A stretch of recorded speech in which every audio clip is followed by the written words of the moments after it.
Bonsoir mesdames et messieurs, ça dépend de l'heure que vous êtes connectés et bienvenue dans notre émission Les mondes qui nous entourent.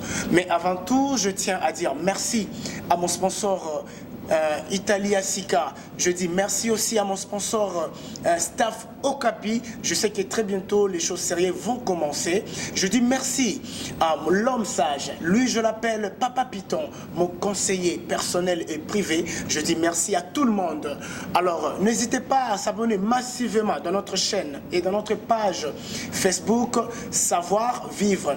Venez vous abonner massivement dans notre page Facebook Savoir Vivre et notre chaîne RMTV. Vous ne serez pas d'ici. Aujourd'hui, je suis avec une grande dame. Une grande dame avec F majuscule. Avec elle, on va parler de beaucoup de choses. Mais restez juste et branchés après cette pub. On revient juste après. Merci. Sappiamo che ti piacciono le scarpe fatte a mano dai migliori artigiani italiani e che ami i dettagli. Design, materiali, cuciture, li curiamo uno ad uno. Ma la qualità non deve per forza costare una fortuna. Le mani dei nostri artigiani sono le uniche a toccare le tue scarpe, senza intermediari o rivenditori. Le Velasca le trovi solo da Velasca. Ai tuoi piedi un mondo. Fatto a mano in Italia. Take me by the hand, show me the way I can go. Take me by the hand, show me the way.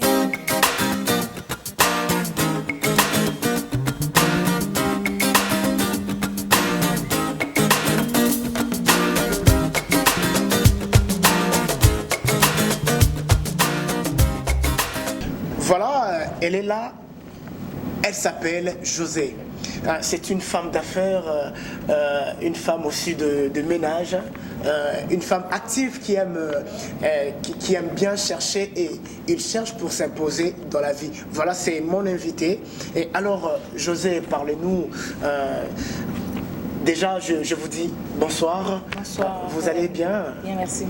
Dites-moi comment ça a été le nouvel an, comment tu as fêté? Tu étais à la maison avec la famille ou bien tu étais toujours en train de chercher comme d'habitude? Bon, je tiens à te remercier déjà de m'avoir invité ici. C'est un grand plaisir d'être avec toi, Raphaël. Alors, la nouvelle année, ça s'est très bien passé, en famille comme dans le boulot. Je vais faire un boulot où je suis avec la famille et le travail. Okay. Donc on a bien fêté en famille, j'ai aussi bien fêté dehors. Parce que avec le restaurant que j'ai, un bar-restaurant que j'ai, c'est des moments où on travaille beaucoup. Okay. Donc j'étais en plein activité, donc on s'amusait, on travaillait en même temps. Ok, on s'amusait, on travaillait en même temps, c'est très important. Mais voilà, maintenant, on va parler. Hein? Ouais. On va faire comme si on discute un peu. En tout cas, sois très, très à l'aise. Alors, ma première question, j'aimerais savoir, est-ce que tu peux nous parler de ton parcours, comment tu as fait pour devenir la José que tu es aujourd'hui? C'est un parcours pas facile, mais je pense encourageant pour certaines personnes. Déjà, d'ailleurs, je fais dans la restauration, bar, et c'est une expérience déjà acquise depuis l'Afrique. Donc je pars de l'Afrique déjà en gérant des locaux. J'étais propriétaire d'un petit snack bar à Libreville, où quand j'arrive en Europe, je m'inspire, parce que pour moi c'est une passion, le showbiz. Je m'inspire de ce que je faisais d'ailleurs en Afrique. Et je rêve de voir mes frères mieux vivre, s'amuser par rapport au stress qu'on vit en Europe. J'ai voulu transformer cette passion que je vivais déjà d'ailleurs en Afrique, en Europe, faire en sorte qu'on s'amuse. Où j'ai créé l'ambassade du Co, Lima, à Milan. C'est un local déjà beaucoup connu par les Africains. Je suis camerounaise, mais c'est fréquenté par tous les Africains de Milan. On s'amuse bien. Je suis contente du résultat. Ça fait déjà d'ailleurs 3 ans que ça existe. Nous sommes en train d'aller à la 4e année. Donc c'est vrai, on a beaucoup d'autres choses à faire. On espère qu'avec l'aide des frères, on va améliorer, on va faire mieux que ça. Bon. C'est ça, quoi, d'ailleurs. Est-ce qu'il y avait, oui, vous avez aussi rencontré de difficultés qui empêchaient votre avancement? Parlez-nous, c'était comment? Parce qu'on sait, et puis on sent en vous la détermination. Quand je vous regarde, je vois une femme qui est active, qui est ambitieuse. Mais est-ce que... Je sais que c'était pas facile, c'était aussi peut-être difficile. Est-ce que tu peux nous avouer ou tu peux nous parler comment cela s'était passé? Les difficultés, on en rencontre partout. C'était pas facile vraiment, parce que déjà je suis arrivée dans un pays comme l'Italie où déjà la langue, tu ne sais pas de quoi il s'agit. Il faut déjà apprendre à parler la langue italienne, il faut s'intégrer, il faut connaître les règles du jeu, il faut respecter les lois. Tu sais comment ça se passe, nous, à la peau noire, c'est pas toujours évident. Mais je pense que le fait d'être noir aujourd'hui, pour moi, c'est une fierté. Je suis beaucoup encouragée, même par des Italiens même, qui m'aiment bien. Tu arrives dans un pays où tu as un rêve dans le sac, que tu veux t'investir, il n'y a pas de moyens, il faut travailler, il faut épargner, tu rêves sans un sou. Donc on commence par s'intégrer, travailler, réduire le coût de vie, essayer de, après, comprendre comment ça se passe et s'investir dans ce qu'on aime bien. C'est ce que j'ai fait jusqu'aujourd'hui et je continue à rêver, à vouloir faire mieux. En tout cas, c'est intéressant de voir une femme qui se bat jour et nuit pour chercher comment s'en sortir. Je tiens à rappeler à nos téléspectateurs que nous sommes à Milan, en Italie. C'est ici que José fait ses activités.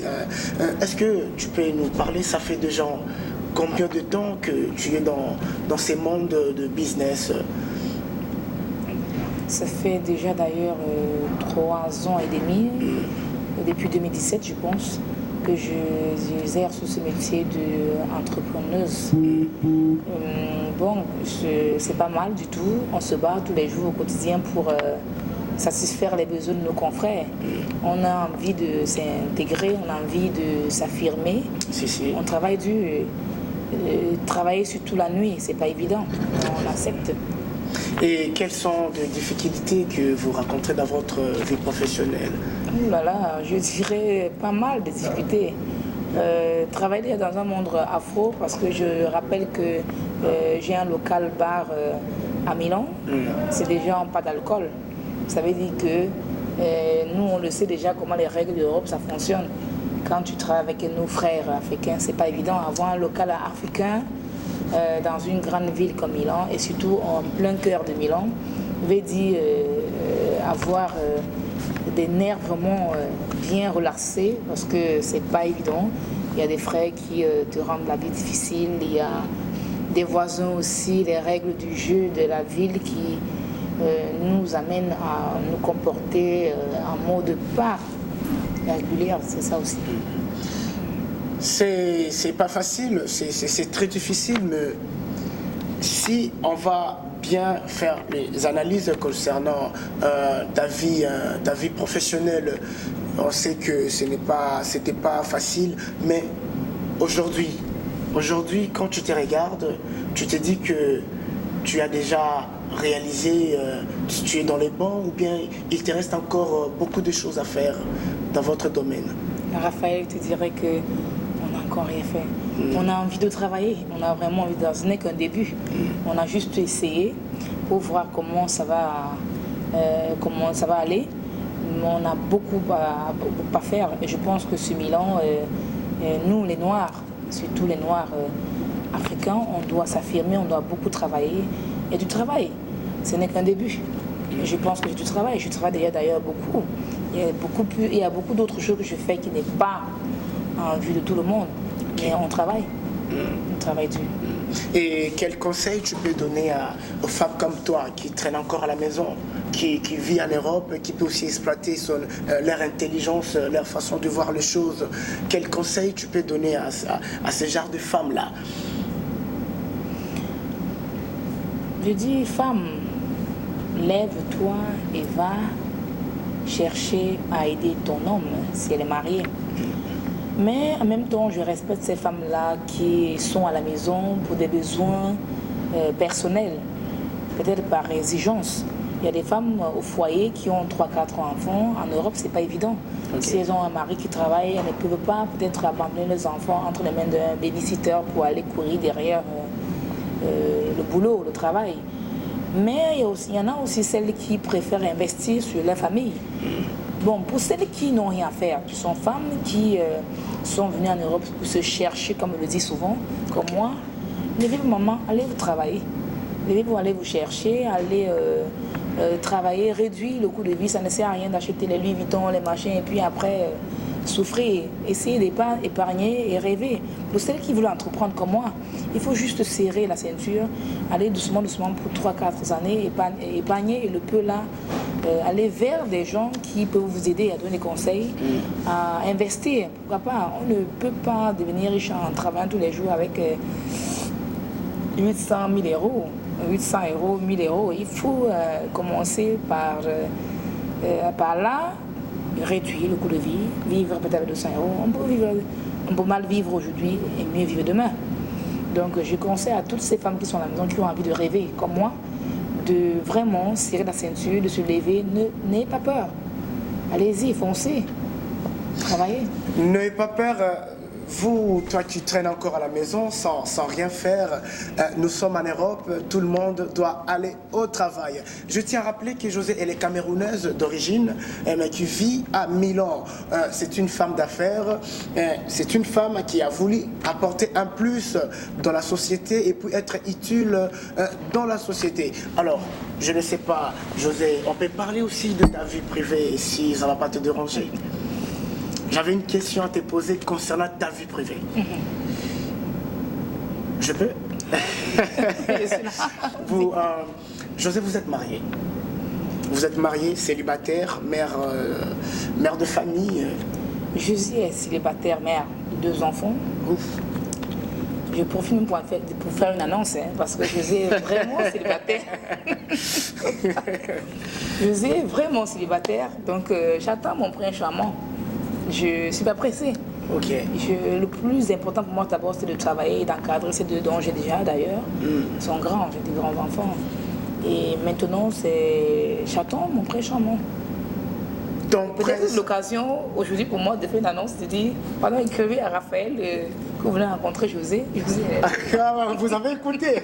Donc, vous qui a besoin, un homme sérieux, responsable, qui veut apporter un plus dans sa vie, bon, on ne fait pas la pub, mais c'est une femme. Elle a besoin d'être côté d'un grand très homme. Difficile, un homme. Ah, tu es difficile. Oh, oui, faut le dire, c'est très difficile. J'aime les hommes travailleurs. J'aime les hommes très travailleurs. Donc, s'il sait qu'il n'est pas capable de travailler, pardon, reste là où tu es. Reste là où tu es, toi qui n'aimes pas travailler. Et toi qui aimes travailler, tu es ambitieux. Voilà, José est là. Mais c'est extraordinaire de voir une très belle femme comme vous. Vous êtes encore célibataire. En tout cas, ça... Moi, personnellement, ça m'a épaté. Je pensais peut-être le contraire, mais c'est bien. C'est bien, c'est encourageant. Non, c'est pas que le premier venu, on va le prendre. Il y a des prétendants, mais parfois, ils ne peuvent pas entrer dans ton profil. Ok. Je ne dis pas que... Je ne suis pas très sélectif, mais c'est pas parce qu'on a besoin d'un homme qu'on va prendre le premier venu, mais dans la maison. On a besoin d'un vrai homme, d'un homme. Grand H, il doit être homme. Sinon, c'est pas la peine, non? Un homme avec H majuscule aussi. Je ne veux pas cet homme-là qui va me renvoyer dans les maisons sociales, là. Je ne sais pas. Donne les mots de tête et je vais me retrouver dans la maison des sociales. J'ai besoin d'un vrai homme qui doit me dire, ma chérie, je peux t'encadrer. Il faut former une vraie famille, éduquer les enfants. J'adore déjà derrière les enfants. J'adore les enfants. J'ai envie de faire encore 5 enfants. Waouh. Merci beaucoup. C'était l'ambiance dans notre émission. Voilà. On avance, mollo, mais on revient après. On va regarder cette pub et après, on revient tout juste après. Ceux qui ont l'argent autour de moi sont des hommes comme moi. Alors je mérite d'avoir l'argent aussi, car c'est le même sang qui coule dans nos veines. Voilà, nous sommes de retour dans notre émission. Comme je disais au début, nous sommes dans notre émission Les Mondes qui nous entourent. Avec, à ma côté, elle s'appelle José, c'est une femme d'affaires. Voilà, on va continuer, José. Est-ce que vous pouvez nous parler de tes projets dans les jours à venir? Oui, Raphaël, mes projets restent un peu dans l'obscurité. C'est vrai que je suis une femme qui rêve beaucoup, j'aime travailler. On a beaucoup de choses à entreprendre encore sur Milan. Il y a Milan et Liège. Donc je profite même pour annoncer à ceux qui veulent travailler avec moi de me contacter. J'ai besoin de partenaires, des personnes avec qui collaborer pour s'investir sur Milan. Ok. Ouais. Donc il y a pas mal de choses à faire, quoi. Donc voilà, toi qui aimes investir, tu veux faire quelque chose, n'hésitez pas de nous appeler. Il y a notre numéro qui est juste affiché en bas de votre écran, téléphone, ordinateur, ça dépend comment vous allez nous suivre. Donc n'hésitez pas de nous appeler, on va vous faire entrer en contact avec José, comme ça les choses vont aller de l'avant, si on peut dire. Alors José, dites-nous, quel est votre secret? Quelle est votre façon, la source de votre réussite, c'est quoi? Croire, toujours croire. Ne pas se décourager à la première échec. Croire en ce qu'on fait, la détermination. Je suis une personne qui croit beaucoup en moi. Pleine d'énergie, donc tout ce que je fais, je crois, même si c'est la chose la plus banale, je mets le cœur, je fais de mon mieux. Donc je peux seulement dire, toute personne qui veut s'investir, qui veut réussir, il faut juste croire en soi. Ok. Il faut croire à ce que tu fais, sois déterminé, sois actif. C'est très important aussi dans la vie, mais est-ce que dans la vie d'aujourd'hui, tu peux qualifier ça comment, de voir une personne qui a la motivation de faire quelque chose, mais il n'arrive pas à le faire? Est-ce qu'il faut toujours copier les autres, ou bien il faut rester en soi déterminé pour avancer dans la vie? Je dirais tout simplement qu'il faut... on peut copier pour réussir, on peut copier pour améliorer. On peut aussi inventer et créer. Okay. Donc, peu importe, créer, copier, le plus important c'est de faire de mieux faire, de faire avec détermination, avec croyance, c'est tout. Donc il faut rester croyant. Il faut rester croyant, ouais. Donc croyant comme on dit dans la Bible, donc il faut rester... Il faut croire. Il faut croire à ce que tu fais. Oui. Ok, c'est important. Donc voilà, il faut rester croyant, il faut rester actif, il faut aimer ce que tu fais. C'est très important dans la vie. Voilà, nous partons presque à la fin de notre émission. Quel message tu peux donner aux gens qui te regardent maintenant? Ne jamais se décourager. Toutes les personnes qui viennent en Europe... nous appelons le Eldorado. C'est vrai qu'en Afrique aujourd'hui, on réussit aussi beaucoup. Le paradigme en ce moment, c'est l'Afrique. Parce que, sans toutefois, je fais une parenthèse, je suis en train d'aller vers l'Afrique, des projets futurs. Okay. Mais il faut juste croire en ce qu'on veut faire. Donc, toute personne qui veut s'investir, qui veut travailler, doit croire, doit être positif. Et la chose sera plus facile. Merci beaucoup. Je dis merci à Cédric Tingui, le père fondateur de Italia Sica. Je dis merci à tous mes fans. Je dis merci à le vieux sage Python, papa Python. Toi, tu es resté comparable, unique à ton genre. Je suis très content d'être à tes côtés. Je vous dis merci de venir répondre à mon invitation. Merci à toi. Donc, je pense qu'à la prochaine fois, tu ne vas pas encore hésiter de passer dans notre émission. Avec plaisir. Comment vous trouvez cette émission? Fantastique. C'est un début, mais je crois que pour les débuts, c'est pas mal. Ça se voit que tu as envie de faire quelque chose de bien pour nous, les Africains, qui sommes de ce côté. Donc, bravo. Donc voilà, nous sommes arrivés au terme de notre mission et merci à tout le monde. Je dis merci à mon sponsor officiel Okapi. Je tiens aussi à dire merci à le père fondateur de Italia Sika, Cédric Tingui. Merci au vieux sage, lui c'est mon conseiller personnel et privé, Papa Python. Et merci à tout le monde et continuez toujours à s'abonner massivement sur notre page Facebook Savoir Vivre et sur notre chaîne MRTV5. Vous ne serez pas déçus et n'hésitez pas, si vous avez de manifestations, de fêtes, de festivals, fêtes de mariage, fêtes de collation, vous avez besoin de quelqu'un pour animer votre soirée, n'hésitez pas de nous appeler. Il y a notre numéro qui est affiché tout justement là en bas et vous ne serez pas déçus. On a parlé. Une dame qui a parlé, elle a parlé de sa vie professionnelle et toi qui es encore à la maison, on t'attend, la porte est très gravement ouverte. Je vous dis bye bye, à très bientôt.